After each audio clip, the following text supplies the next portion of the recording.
Врачтардын күнөөсү менен ноокатта болгон, ноокатта ВИЧ жуктурган балдар учурда канча сом жөлөк пул берилип жатат? Бул Ош областынын Ноокат, Кара Суу райондорунда заражение болгон балдар 2006-2007 жылы болгон.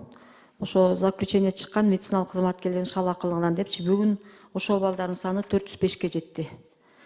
Региондор боюнча мен сизге кошумча маалымат берип коеюн. Ошо балдар жыл сайын арызданып келишет. Жогоруда Минфиндегилер айткандай 8 миң сомдон жөлөк пул алышат 18 жашка чейин. Бирок алар ошол жөлөк пулду 10 миңге көтөрүп, анан өмүр бою алганга суранып атышат.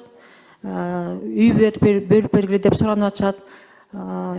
Экинчи группа инвалид кылгыла деп суранып атышат. Военкомат боюнча суранып атышат.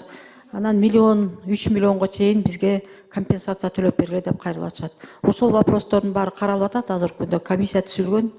Балдардын жугу жолдорун карап атабыз. Кээ бир балдар неустановленный болуп калган, убагында расследование жетиштүү жүргүзбөй калып. Азыр карап ошо балдарды кайра парентеральныйга өткөрүп атабыз кээ бирөөнү. Рахмат. Жакшы жооп бердиңиз. Азыр ушул маалыматтарды биз жеткиребиз. Ушуну өзүңүздөр көзөмөлгө алып, жакшы жардам берип коюш керек. Булар өмүр бою жанагындай болуп калды да.